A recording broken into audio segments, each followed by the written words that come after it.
This week, we're talking about one of the most obscure and least known Toyotas there are. One not sold in the United States, and very rare for Toyota, one that was not a commercial success. Because on this week's episode of Toyota History Tuesday, we're talking about the Toyota Deli Boy? Wait.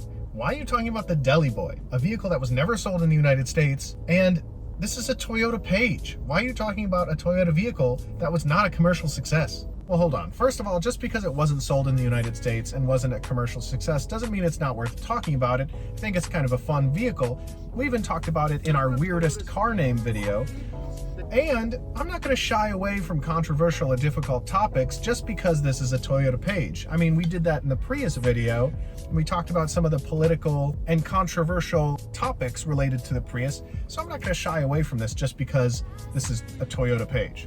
Is this vehicle even all that relevant though? Like, it had a short model run, one generation, and, of course, isn't relevant to our North and South American viewers.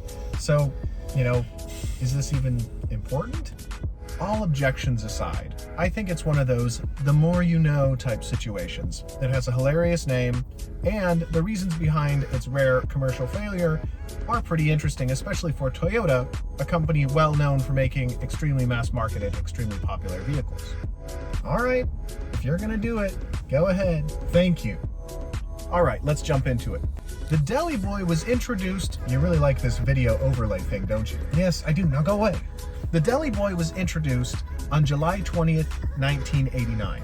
In regards to the name, quoting from Toyota Global, quote, "The name invokes an image of an agile delivery boy, which is suitable for this walk-through van with easy ingress and egress and loading and unloading of cargo. The van also serves as a billboard on wheels, which is consistent for the image of a messenger," end quote. This vehicle was a smaller, more agile version of the Toyota Quick Delivery. So you're going to talk about a vehicle that's an offshoot of another vehicle that isn't sold in your domestic market.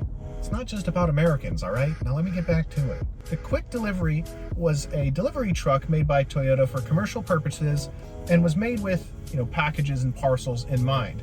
The Deli Boy was made to take the Quick Delivery and give it a better turn radius and made a little bit lighter for better gas mileage and more maneuverability in tighter situations. It had two engine options. The first one was a 1.5 liter inline-4 engine with 69 horsepower. And the other was a 2 liter diesel engine with 72 horsepower. Not exactly made for performance, as you can tell. It had a 5-speed manual gearbox, it had rear opening doors, and it had 2 sliding doors on the sides of the van. The passenger seat was a fold down, and it had a 3-seat bench option for the cargo area. Unlike the Quick Delivery, however, only front-wheel drive was available. 1991 brought a 3-speed automatic option to the Deli Boy for the gas engine and a 4-speed for the diesel engine. You know what the Deli Boy needed? A more interesting history. It needed a turbo, and that's what Toyota did in 1994. A 2.2 liter turbo diesel model was released that packed 90 horsepower. Woo. But it was discontinued in October of 1995 without a successor.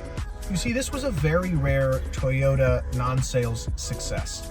The thing about the Deli Boy is it was designed to fit a need that Toyota saw in European and Japanese markets, which was a more agile, lighter delivery truck. And this might have been Toyota's attempt at fixing a problem that did not exist. How much of a call was there for this type of vehicle? And it turned out not that much.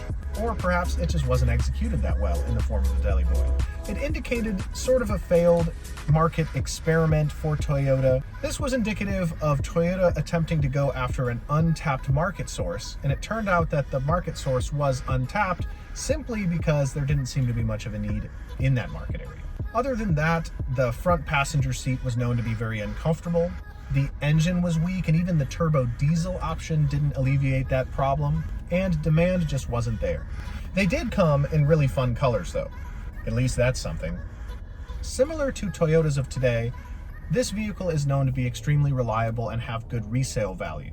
Even models from the late 80s or early 90s today with a large amount of miles on them are selling between $7,000 and $16,000.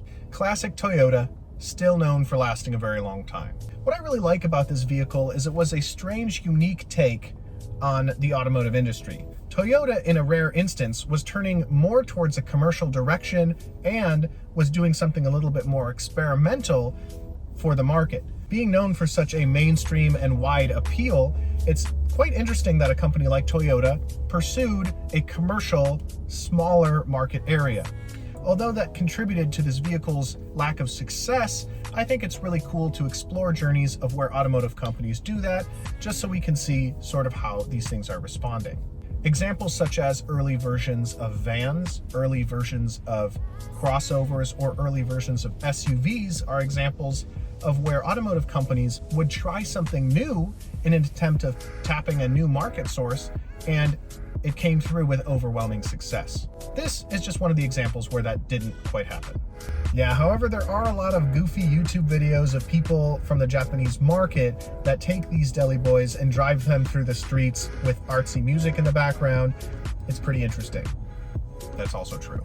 So I want to thank you so much for watching this kind of more random and goofy topic video. The Toyota Deli Boy is one of the examples where Toyota was not necessarily super successful, but I think it shows more character of Toyota paying attention to local markets and attempting to meet those needs. So thank you so much for watching. My name is Mitchell. I'm here at Fred Haas Toyota Country, and I'll see you in the next video. Thanks a lot.